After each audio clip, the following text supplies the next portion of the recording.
Hey, it's Jacqueline from the CTS Sports Room, coming to you from my car. Because it's Christmas time, and my house is full of people, and I told them I was going grocery shopping, but really, I just needed a break. So I downloaded this new app that we just partnered with. It's SuperDraft Pro. It is the future of fantasy sports. And you can play for cash, prizes, and experiences that money can't buy. Like the peace and quiet I'm getting right now. You can play for free, or you can get their non-gambling subscription. Either way, you can still win cash and prizes. If you want more information, my friend Kyle Murray is going to tell you about it. It's not easy being the fastest quarterback you've never seen. I'll be right back. There's no quicker way to get into DFS. Play Super Draft today and see for yourself.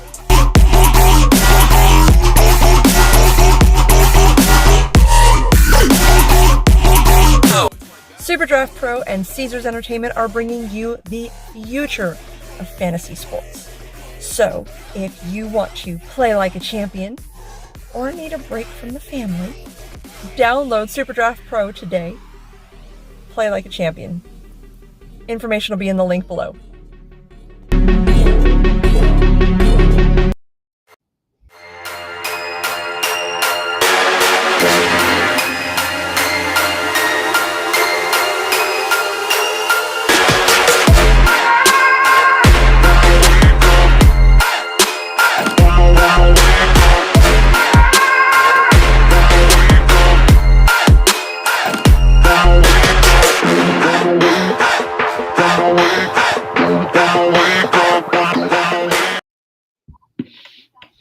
Joe Will, we rolling with the tide. What's going on? Nothing much, man. I'm doing good. We got the Joe show tonight. Just the two of us. Oh yes, everybody's Just the getting two crazy of tonight. us. We can make it if you. How's that for some classic music? Man, how is that for some COVID? Golly, I look. You just got over COVID. I'm fresh off of it. I thought we weren't supposed to say the C word on here. I know. I said hell with it. You know what? We gotta talk the about Band-Aid off. Just yeah, we're gonna rip the Band-Aid off. How long did it take you to recover from this crap? I mean, I never so this is my second time having it, and the first time I had it, it wasn't too bad. I lost my taste and smell. That was the biggest thing. And then I kind of got over it fast. I had a lot of lingering effects with my cardiovascular system, because obviously I like to work out. And so it took me a really long time. I swore, I thought I had heart problems for a while because of, the issues from COVID. So that lasted a while. But this go around with Omicron, I mean, I was pretty much fine. Just, the usual mild symptoms of a cold. Shoot, I guess you make me feel bad because every time I No, walk up I the mean, stairs, yeah, I'm like, I think I'm about to have a heart attack. I'm weak. I'm like, man, this ain't. Look, y'all, protect yourself. I'm not gonna tell you what to do, how to do it. Whatever makes you feel safe, you need to do it, because it may be like the most common thing for you, but for some, it is an ass whooping. And it gave me an ass whooping. Look, ladies and gentlemen, this is Rolling with the Tide. We got Brad Edwards, author of Dynasty with the Numbers. I'm sorry, Dynasty by the Numbers. He's going to be talking about the dominance of Alabama football under the Saban era. And we're going to talk about a little Alabama news. But first things first, let's go to recruiting. Joe Will, what's going on in the recruitment field? Well, obviously, after that tough national championship loss, instead of, wallowing in self-pity, Nick Saban, he got right back out there. I know I've seen a lot of stuff that he's been traveling to a lot of different schools. We've been offering a lot of these guys in the 2022 class. Obviously, this year's class is pretty much solidified, and unless we have any transfers, which we've seen happen. But I think a big spotlight for us is tight end. We've been able to get the marquee receivers, but we haven't really been able to get that marquee tight end since pretty much OJ Howard. I mean, Cameron Latu did a good job this year.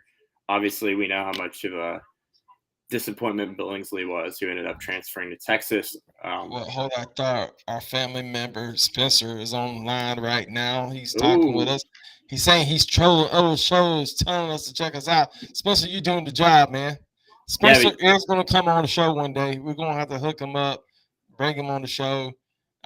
He says he needs our schedule. So the people who listen to our podcast, this is a live show on YouTube, Facebook, and Twitter.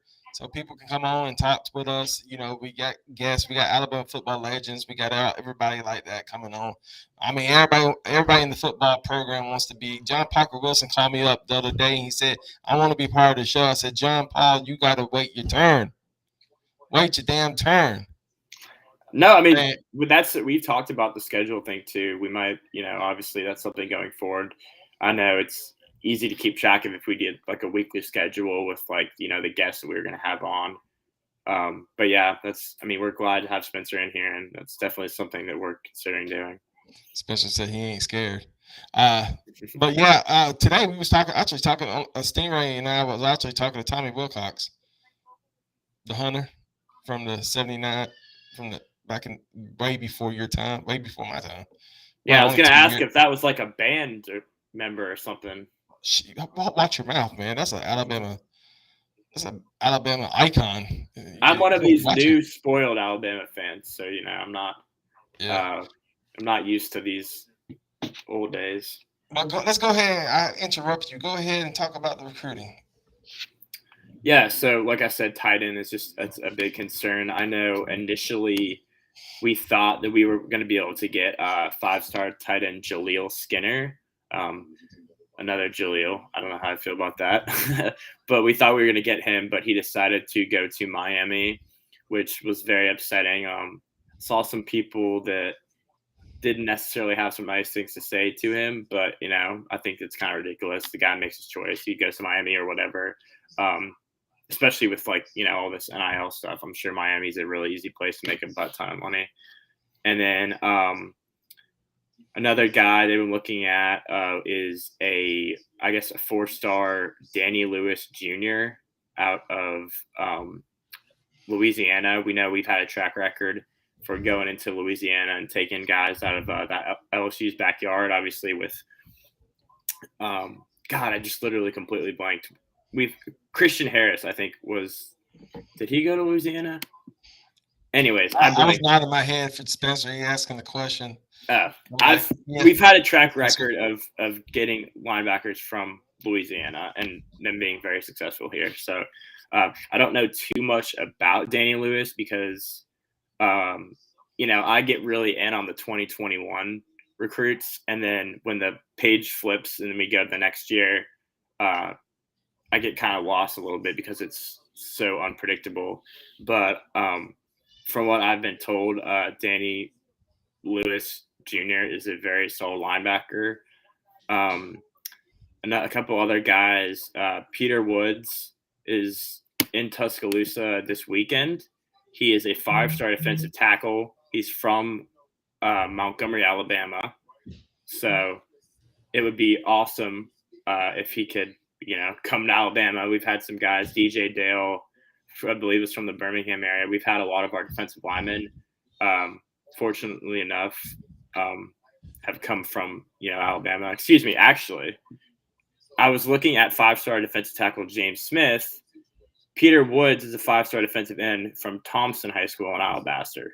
So he's two guys right there, right off the bat that are 5-star recruits on the defensive line in our own state. So that would be huge as well. And then also we've got a guy from your neck of the woods, Joey. I don't know if you're too familiar with Tamarian Parker. He's a 4-star defensive end from Central High School. From Phoenix City or Tuskegee? Central High School in Phoenix City. Oh, well, I mean, I don't live there no more, but so what are you going to go down there and that's my see if you can get an interview? Maybe so. I mean, you never know. Clemson's top wide receiver, what was his name?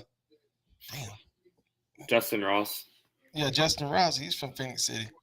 So, Phoenix City, they come up with the great football players now. You better watch it, huh? I still waiting. Let's see what we got. Special saying.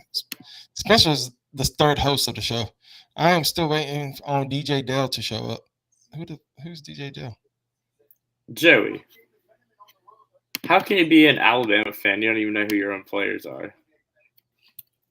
Is it a DJ? The defensive tackle. Oh. Okay. Oh my god. Dude, he caught me off guard on that one.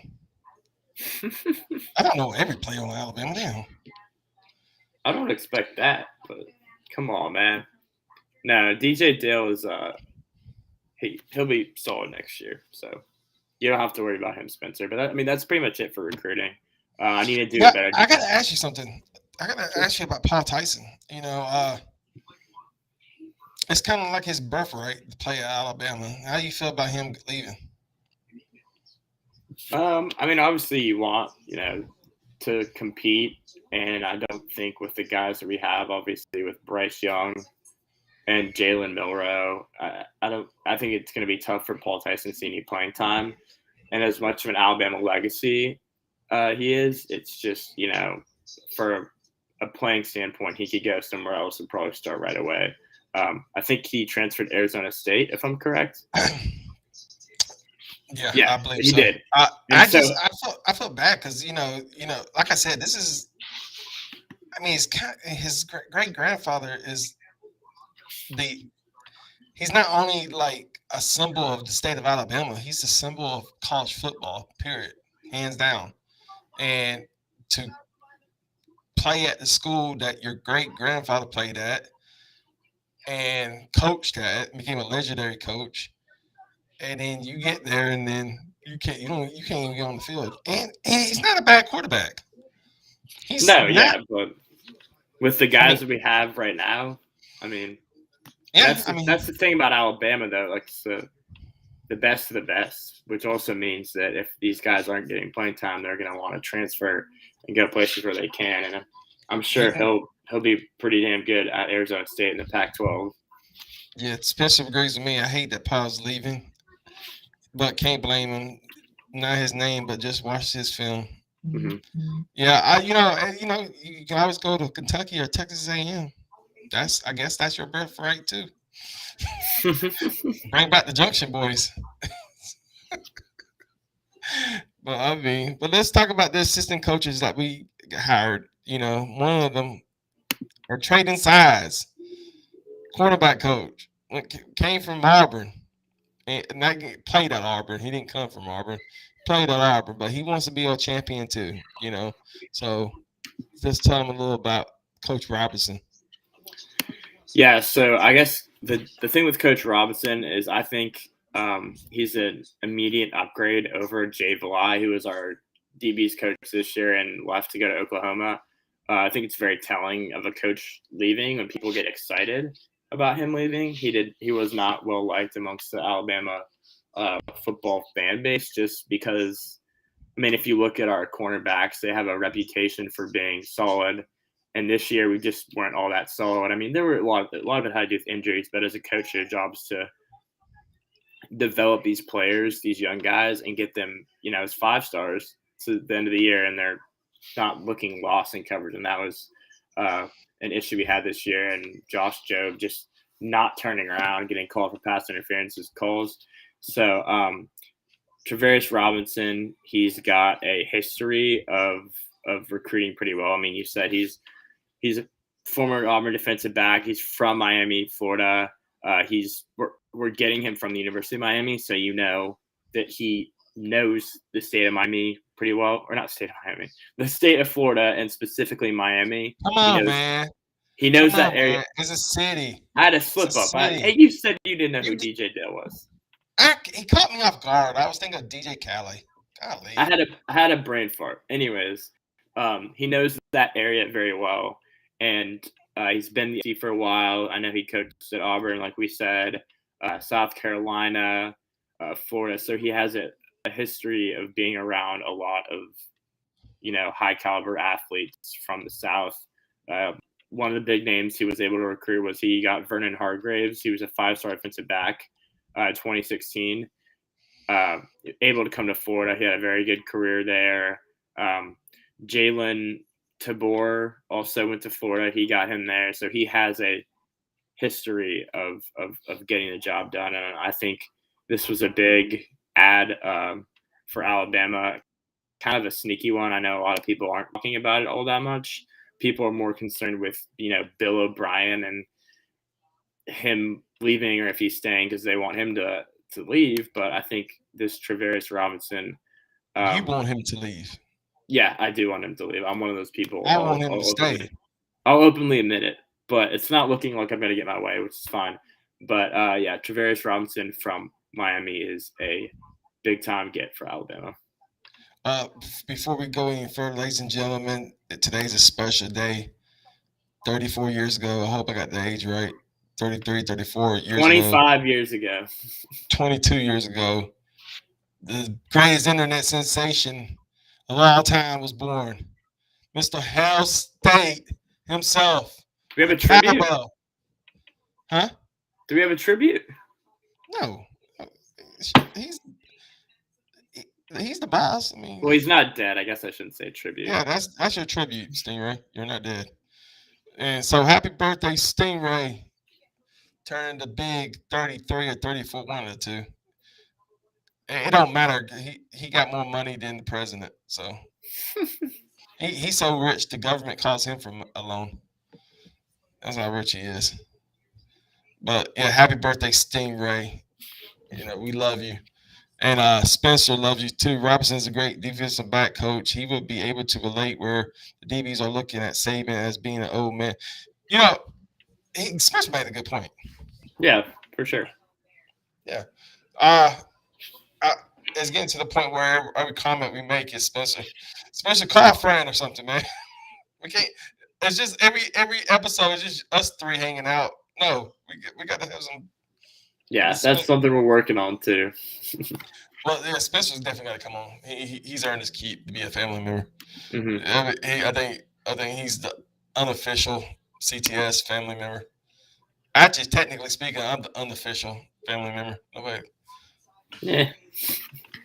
But ladies, coming on next is Brad Edwards, author of Dynasty by the Numbers. Someone get a new microphone. Please donate a microphone to my microphone's not the best either. So look here. That's Sanchez. Sanchez, listen. I'm poor. Okay? I don't make the money you make. I don't have the money Joe Will's family has. Joe Will sleeps on $100 bills. And so not entirely. For my Spencer, look at Spencer. I have better blinds. Wow, Spencer. I thought we were friends. I thought we were like blood. Those blinds are $100, by the way. You do that, right, Joe? You still got the receipt? Huh? You still got the receipt for those blinds? Hey, nobody who keeps receipts for blinds. I'm just saying, you need to get your money back. That's why you got a forehead like Big Bird. Now shut up. Anyway, Brad Edwards coming on later today. He's going to talk about the dominance of Nick Saban. Matter of fact, speak of the devil, ladies and gentlemen. He's gonna talk tonight about dominating the SEC, dominating of football, ladies and gentlemen. The author of Dynasty by the Numbers, Mr. Brad Edwards. Brad, how you doing tonight? Oh, I'm doing great. What's happening? I'm doing good. Now, listen, Joe Will here. He's one of those new cats he's been watching Alabama football since Nick Saban. I'm one of those old cats. Still remember my favorite Alabama team is the 1992 national championship team. But I also remember some of the 80s and the 2000s when we were under probation half the time. But you wrote a book. It was a very nice book, I guess you can say is a dominant book, if you will. Tell everybody at home about it. Yeah, so around this time last year, I started working on a book that ended up being published and started selling in August, called Dynasty by the Numbers. So it's basically looking at the domination of Alabama under Nick Saban. So we're talking about the, basically 2008 season through 2020. And it really just goes through and shows you, not that Alabama has been the best team in college football over that span, because that's pretty obvious. Auburn fans will admit that. What it shows you is how much better Alabama has been than everybody else over that time. And it does it in a little bit different way than most books. It's not like page after page of, paragraph. It's mostly, and there are a lot of pictures in it too, a lot of, great Alabama players throughout the Saban years, and some of the great moments also in photos. But it's primarily done through charts and graphs that are showing you a very quick view the difference, the gap between Alabama and even the second and third best teams in a lot of different categories. And so, considering it goes through the 2020 season, I know we've now had another season in the book since then. But as we know, the 2021 season, for as close as they came to winning another national championship, they didn't quite do it. They weren't as dominant as some of the recent teams have been. And because of that, the book is still documenting the Saban dynasty at its peak, which would be at the end of the 2020 season. So I think it's something that a lot of Alabama fans, should have if they don't already, because it's one of those things that you'll pull off the shelf many years from now, and you'll look back, when Saban's gone, and you're able to actually appreciate it a lot more than you can in the moment. And you'll say, wow, man, that really was unbelievable what we watched. Now, I want to go ahead and make a note right now. When I said it was a very dominant book, for people at home who's listening to this on podcast, you should have seen Brad and Joe's face. Like, what the hell is this man talking about? A very dominant book. Listen, I was trying to hype up the book, and my vocabulary is very limited. So that's okay. I wasn't expecting it. I mean, it's not that. I know. When I said it out loud and I saw both of y'all faces, it was like, yep. He rode the short bus. It's a book about dominance. I guess that's where you were going. Yeah. do not do that. I've messed up and I need to be punished for it. So the embarrassment's on live TV, ladies and gentlemen. I'm not on TV now. I wish. Anyway, so let's talk about Nick Saban for a second. He's 70 years old. How much time do you think he got left as a head coach at the University of Alabama? Yeah, look, the thing, and we all know this from friends and family, once you get to a certain age, who knows? I mean, just as far as just overall physical health, mental health, how much longer is that going to last? It just varies from person to person. And so that's something that we can't really speculate on. How much longer will he be able to go in good physical health and being as mentally sharp and have the type of stamina that he's had for all this run? We don't know that, but what I do believe is that last season, or the 2020 season, I guess would be the way to say it. The 2020 season, because of the couple of times that he was forced out for a few days because of COVID. You had the one game where he had the false positive test and it looked like he was going to miss the game. He missed a few practices, but ended up coming back. And then you had the other game where he ended up having I guess you call it a true positive, and then did miss the game. Those two episodes, he mentioned how frustrating it was for him sitting at home, not being involved to the degree that he wanted to be. He said, Miss Terry didn't like having him there, that, he was kind of in her way and messing up her routine. And as funny as it was to listen to that, I think there was a lot of truth in it, which is that I think he realized what his life would be without being a head football coach. And I don't think it was that fun for him. And so I think if anything, that experience from 2020 probably extended his career maybe a little bit longer than he would have naturally thought that it was time to hang it up. I think now, whenever those thoughts start to creep into his head, he'll probably second guess them and say, yeah, but what am I going to do if I'm not coaching? I'll say this. I did think that if they won the national championship this most recent season, a couple weeks ago, that it would have set the stage for him to just have an all-timer of going out on top in the history of sports. To have had a chance to win 3 consecutive national championships, which has never been done in the Pole era of college football, which is, almost 100 years we're going back with the Pole era, 85 at the moment, 86. That if he had the chance to do that, I think if you win 3 in a row and you hang it up, you ride off into the sunset. I mean, what better way to end a career? But now that that's off the table, who knows? I would be surprised if he doesn't give it another 5 years or so. And beyond that, I think for him, it really just depends on how successful he is, because that's a big deal.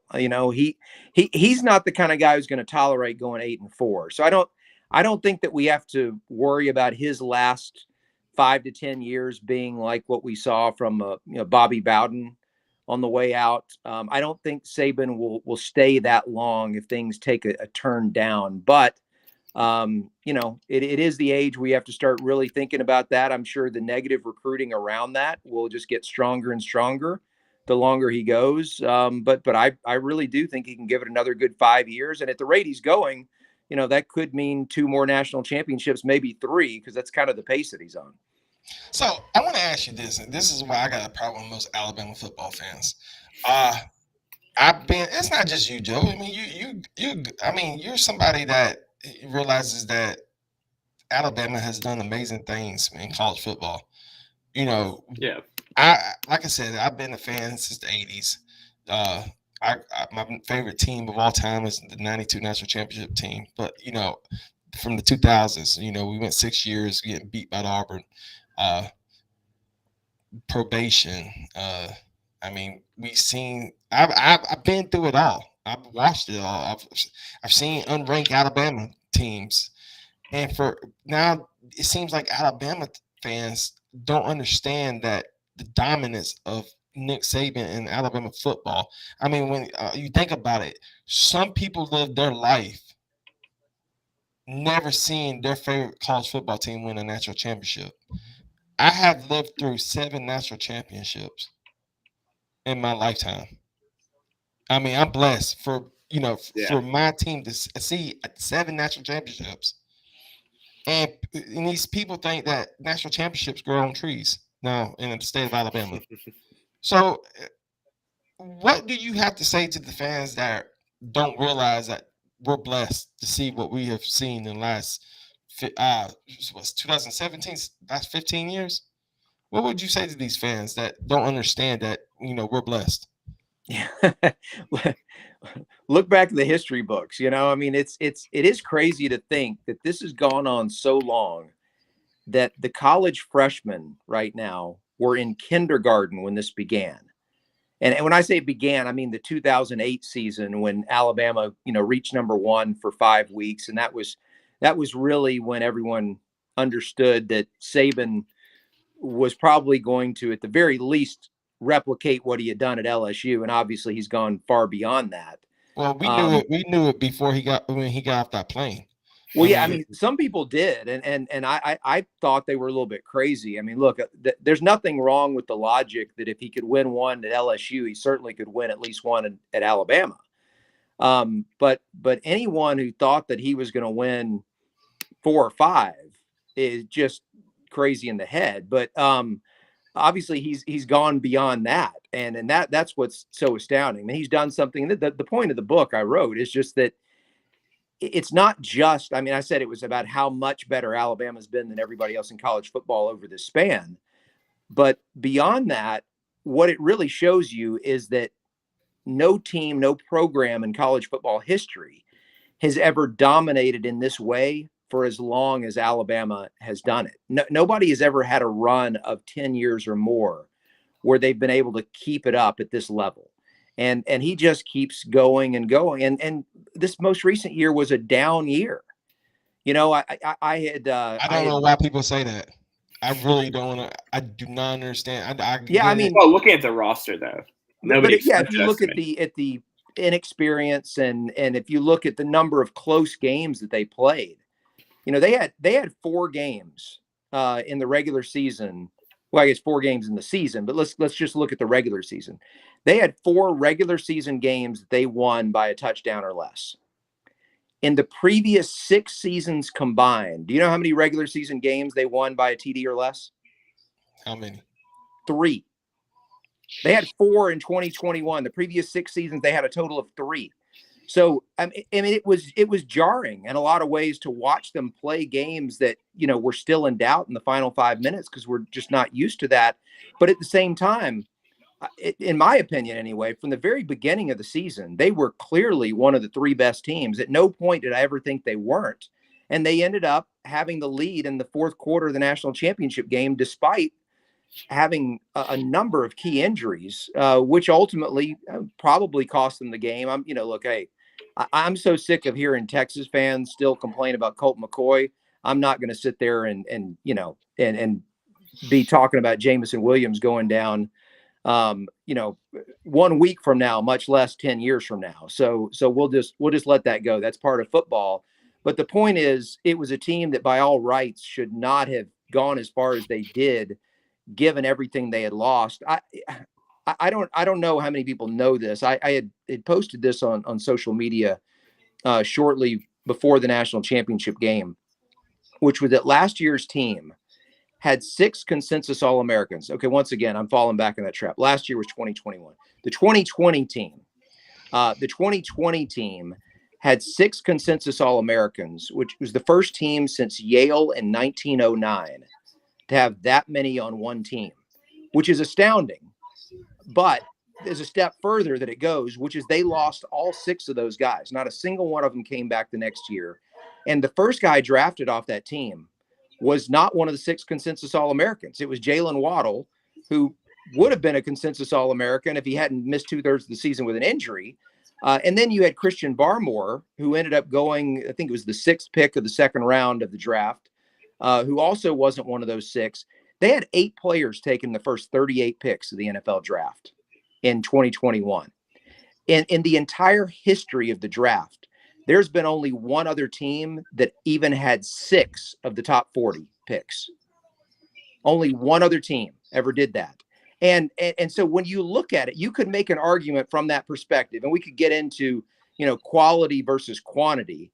But at least from a quality standpoint, you could argue that no team had ever lost as much talent from one year to the next as Alabama did from 2020 to 2021. And yet they were right back in the national championship game and almost won the thing again. And it's stuff like that, where Saban makes it look so easy that people do take for granted how difficult it is to just be in that position. And so I don't know how much longer he can keep it up. But I think the reality check, to get back to your question, is how do you explain to people? People will figure it out after Saban's gone. Because if there is a can't win scenario for a football coach, it's going to be whoever follows Saban. Now, I volunteer to do it just because it's going to pay really well. But if, I'll do it for a mere $2 million per year. If you give me 3 years at $2 million per year, I will lower the bar for the next guy to come in, because I'll probably lose 3 or 4 games, at least by season 3. It'll be hard to lose too many in season 1 because the cupboard will be so stacked. But by season 3, it'll be that Larry Coker tail off, that Miami saw, but they'll still be loaded with talent. But I don't care how good of a coach the next person is. He's not going to be able to keep this up. Nobody in the history of college football has ever done this, has been able to keep this up at this level for so long. So it's going to tail off. So, that's the big thing is once Saban is gone, how many years will it take till Alabama is just good, but not great? And at that point, I think everybody will start to appreciate what he actually did. Look, it's like this. Like I said before, a lot of people have never seen their team. They'll die never seen their team win a national championship, and we are so blessed to get to see it. Let me take it a step further. Most people have never seen their team win a national championship in any televised sport, much less football, which is the biggest one. Oh, I speak just for football, but no, but I'm saying even go beyond, like if you're an Ole Miss fan, for example. Yeah. You've never seen your school win a national championship in anything. I think they won it in women's golf last year, but I mean, I guess it probably was televised somewhere, but what Ole Miss fan has ever sat there? I mean, look, there are a few that are still alive. The last time they had a national championship in football, which by the way was not in the AP or coaches poll. But I mean, that's just an example of a team in the SEC that has had, a decent amount of success, but they've never won a national championship in any sport that people are watching. I mean, you could be as sad as Auburn football fans talk about their national championship they had back in the 50s that really didn't count, and then the one they paid for with Cam Newton. But we got a question. Brad, where do you see the NIL going?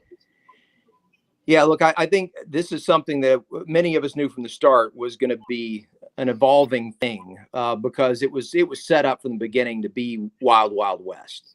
And I think that's exactly what it is, as we've seen from this recruiting cycle. The extent to which recruits are being paid to go to certain schools, we don't quite know yet. Everybody, I think, is going to figure it out.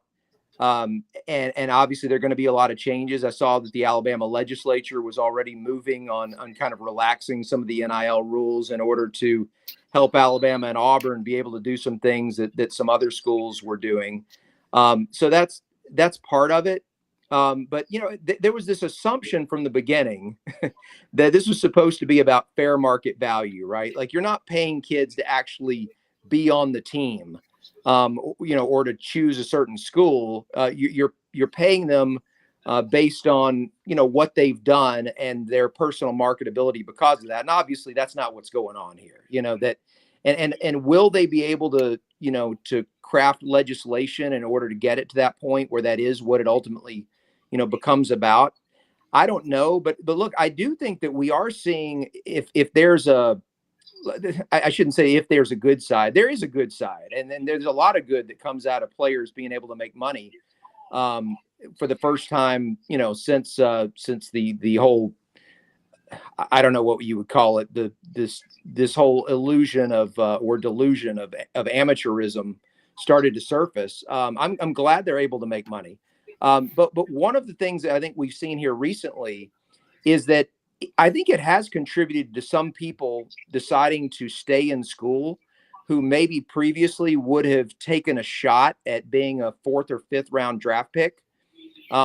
Because if they're good and they're marketable, they know that they can make better money than that by just coming back to school for one more year if they have that option. Stetson Bennett is a great example. Okay. I mean, Stetson Bennett, now being the quarterback of a national championship team, he's going to make a lot of money. And he probably would have, even if Georgia had lost the game and he had decided to come back.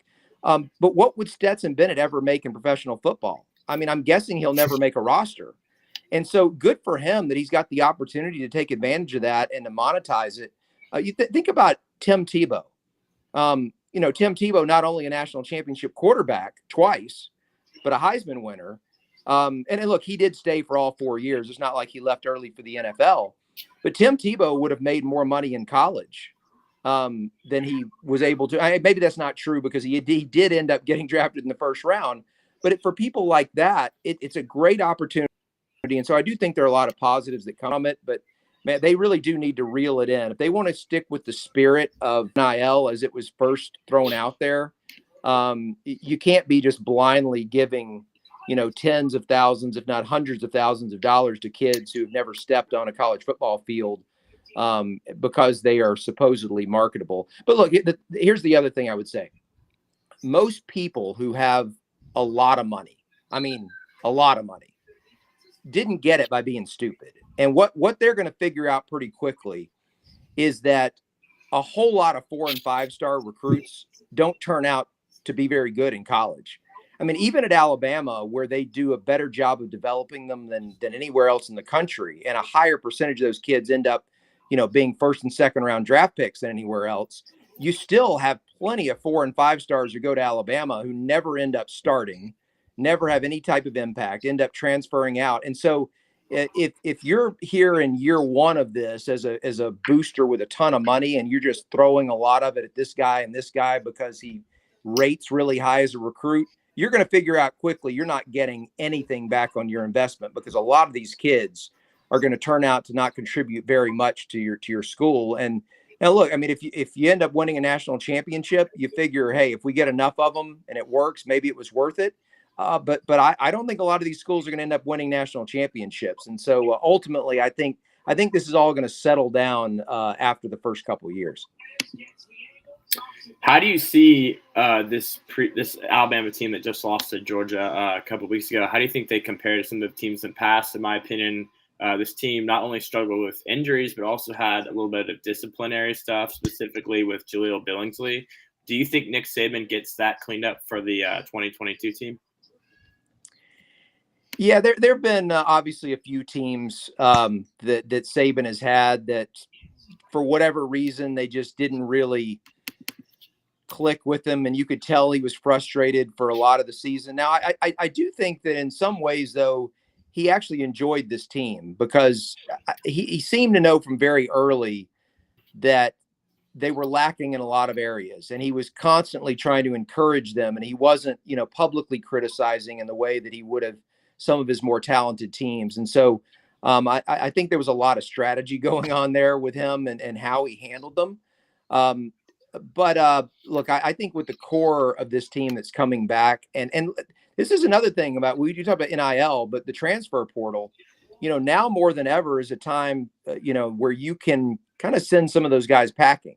You mentioned Billingsley, and he's got enough talent that plenty of people were going to want him. And obviously, Texas was one of them that did, and he's got that familiarity with Sark.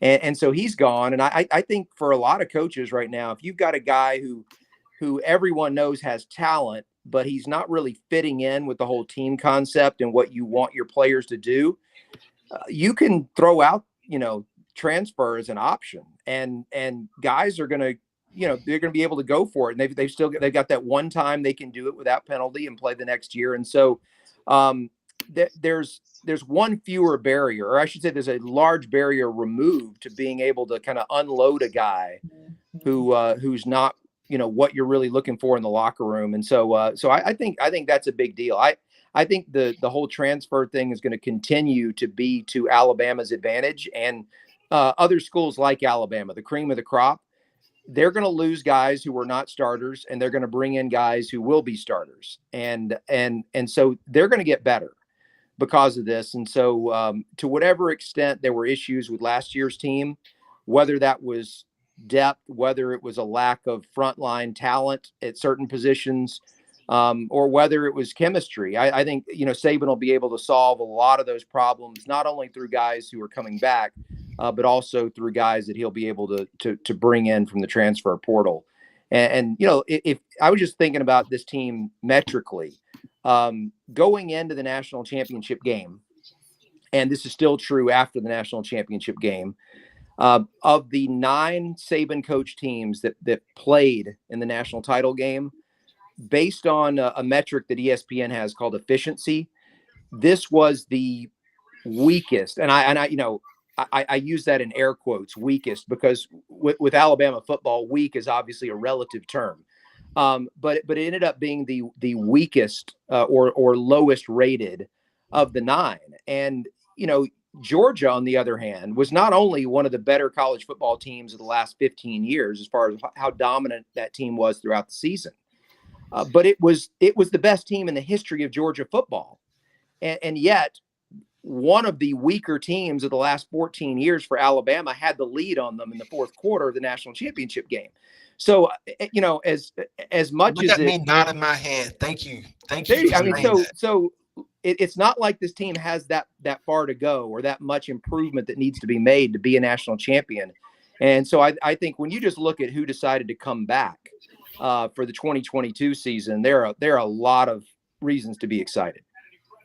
Do you think Georgia has any realistic shot of repeating, or could we see a 2020 LSU level of drop off from the Bulldogs? I know obviously Stetson Bennett's coming back, and I was surprised to see that Nolan Smith is also returning, but they're also losing, a lot of their marquee players.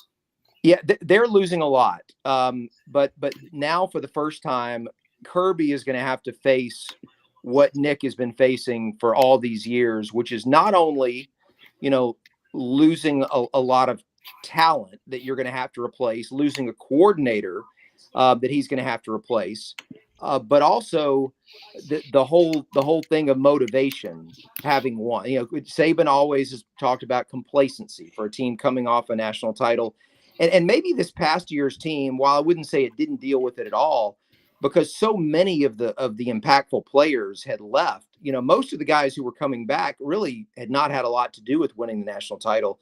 So I don't think complacency was a big problem. Maybe for a couple of players individually it was, but overall for the team, I don't think that was a major factor for Alabama last season.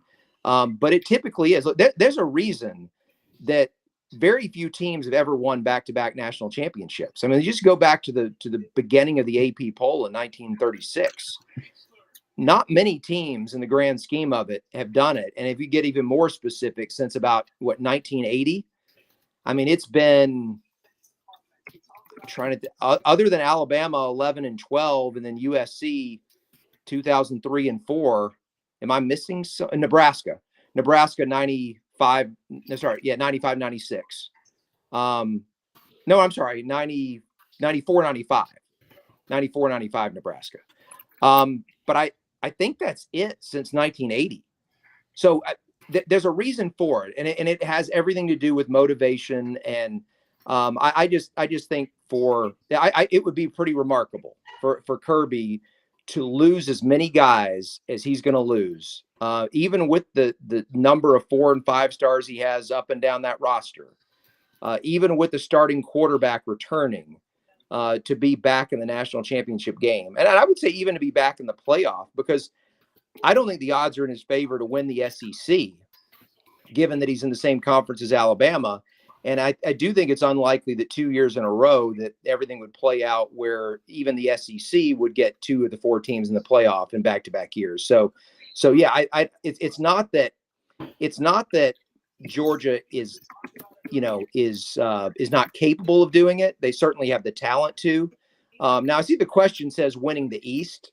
Look, I don't know what Florida has coming back. I don't know what anybody else off the top of my head has coming back exactly, but Georgia is still by far the most talented team in the East. I would be surprised if they don't win the division. In fact, I'll go as far as to say it's going to be an incredibly disappointing season for Georgia fans if they don't win the East, because at the bare minimum, on talent alone, that's what they should do next year. Now, will that change in the coming years? Given what you've got now with the coaching change at Florida and relatively new coach at Tennessee. I would think so. I mean, even South Carolina, who knows what they'd be able to do. Obviously, Kentucky's kind of been there as far as being a factor, but I don't know that they'll ever get to where they'll have enough talent to be a threat to Georgia. But yeah, Georgia should win the East, but beyond that, I would be surprised if they win the SEC, or certainly if they get back to the playoff. Well, I'm gonna tell you what, Kirby Smart. I think a lot of Alabama fans will speak on this. We love Kirby Smart. We're sad that he's not still coaching with Alabama. If he ever wants to come back to the winning team, he's more than welcome to come back. But I think he's home at Georgia, so I think that's where he's. Well, here's the thing with Kirby. When they hired him, they figured that they were going to get Nick Saban version 2.0, right? And you look from very early year 2, he gets as close as you can get to winning the national championship without winning it, 2nd and 26 in overtime. And then it took a few more years before he was finally able to get one. But now the expectation is that he's going to keep Georgia up there, and they're going to continue to contend year after year after year the way that Alabama has, and that they will continue to win one every few years the way Alabama has. And you've heard people say it in a number of sports. If you've been a sports fan long enough, and look, and I guess it's true for more than just sports, but certainly we can relate it to sports, is that it's not getting to the top of the mountain that's the most difficult thing. It's staying there. And I think what happens in the next 5 years or so with Georgia and Kirby Smart, that's going to determine how good of a coach Kirby is. It's not winning at once. A lot of guys have won at once. And especially when you have so many built-in advantages that he has as far as the high school talent in that state, there is no excuse for Georgia not to be a contender every single year. But being a contender and winning it are two different things. And if they don't win another one in the next 5 years, there are going to be a lot of Georgia fans disappointed in Kirby Smart. Well, let me ask you this. By the way, everybody who's watching, talking to Brad Edwards, author of Dynasty by the Numbers. As I said in the beginning, the most dominant book ever. Brad, I got to put you on the spot, man. Before you go, are you going to repeat? Are you coming back to the CTS? Am I gonna come back on your show? Yes. Sure, man. Just give me a call. I mean, there's like 15 shows on this network. So I mean, yeah. Are you coming back to the CTS? Are you coming back to one of the shows? Yeah, Yes. I'll say this. I don't know what the future holds for me. You know, I was at ESPN for 25 years, and then last year I decided to write the book. And so I spent the season following Alabama and promoting the book and all that. I don't know where my career is going from here. I'm actually working on it at the moment. So whether I'll be, you know, as dialed in to Alabama specifically as I was last year, whether I'll, you know, be doing something else nationally covering college football again, or whether I'll be out of sports entirely, I have no idea. I know I'll still be watching a lot of Alabama football, however it goes. But you're welcome to ask me to come back on, and I'd love to join you. I just have no idea in the coming months how much of an expert on anything I will continue to be based on what my focus is. I'm not really big into recruiting, and I certainly don't follow spring football. But I can tell you once football season rolls around again, I'm sure whether I'm right or wrong, I'll have a lot of opinions. So what you're saying is you're in the transfer portal right now. I kind of am in the transfer portal. That's right. The career transfer portal right now. I'm just kind of feeling it out to see who has interest, and I'm hoping that a lot of Power 5 programs do. Basically, he's saying if we pay him, he'll come back. Okay, ladies and gentlemen. Yeah, and look, I'm hoping some boosters willing to cut me a 7-figure check in order to get me on board. So that's the next step. Ladies and gentlemen, this was a complete honor, a privilege. Talk to Brad Edwards, author of Dynasty by the Numbers. Real fast, Brad, before you go, tell everybody where they can find you on social media and where they can find this fantastic and dominant book, Dynasty by the Numbers. Well, the only social media that I do at all is Twitter. It's at @JBradEdwards. I really don't have much of a Twitter presence outside of football season, and a lot of times I'll go, 5-6 months without posting anything. And I don't think I've really done anything at all since the day after the national championship game. So you're welcome to follow me. You might not hear from me again until August, but that's where you can find me on social media. And then the book, as I said, if you're an Alabama fan and you don't already have it, the book is documenting the greatness of the Saban dynasty at its peak, which is at the end of the 2020 season. And look, I'm hoping that they'll win a couple more, and I'll have to do a follow-up book when Saban retires. But at the moment, it is documenting the dynasty at its peak. And you can find that book online. Just go check it out at BamaDynastyBook.com. I got a feeling it's going to be a sequel to that book in the near future. Ladies and gentlemen, the one and only Brad Edwards. Brad, thank you for coming on, my man. Thank you all. Really appreciate you having me. Well, there you have it. Clacker is going to be angry at us because we are running out of time, and Clacker wants to come on with the Bama Brigade. Tell Joe, before we go out, tell everybody what is coming on next on the CTS YouTube channel, Twitter, and everything else. What we're going to be talking about on Bama Brigade. Yep. So we've got Bama Brigade coming up in just a couple minutes. It's usually me, Josh Clacker, and Tyler, but Tyler is has prior commitments, so he won't be there. So it'll just be me and Clack. And because football season's over, we're going to be talking about our basketball win a couple of days ago, and then maybe tease a little Alabama softball because the season is 22 days away, and that we are one of those teams that could, potentially win a national championship in softball. We're an everything school. So that's what we got cooking up here in the next couple minutes, and hopefully I'll get to see Spencer and maybe some other people in there watching as well. As y'all can tell, I'm just an Alabama football fan. I give Is that a damn what we call a fog, a football-only gump? Yeah, you can kiss my butt because, I never gave a damn about no darn Alabama hockey. I don't even think we have a hockey team. I don't know. I went to Troy, So, I mean, if I cared about my school's sports, I probably would care more about Troy's baseball team than I You'd could be an care Auburn about. fan. Huh?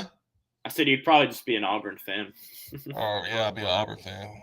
But anyway, let's get out of here before Clacker blows the gasket. Yeah, but whoa, you don't run this. I Oh, say right, we right. go. Hold on, before we go, I want to ask you a question, but I want to ask you straight up: who's the greatest running back in Alabama? Don't besides Mark Ingram and Derrick Henry.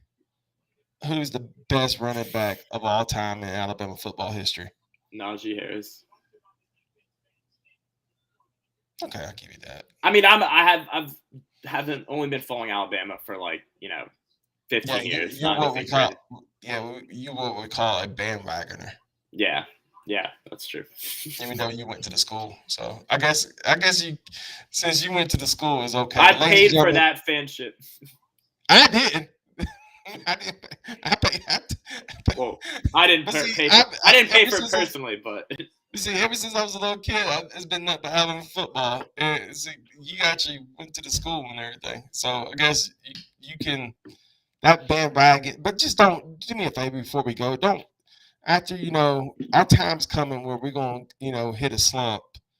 Don't go and celebrate University of Miami or LSU or some crap like that.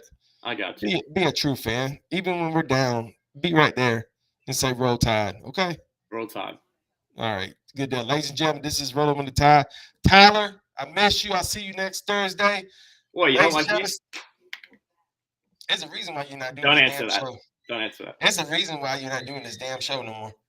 That's why we gave you your own show. Ladies and gentlemen, stay tuned. The Bama Brigade is coming on next. Ladies and gentlemen, we are out. Say bye, Joe. Bye, Jeff.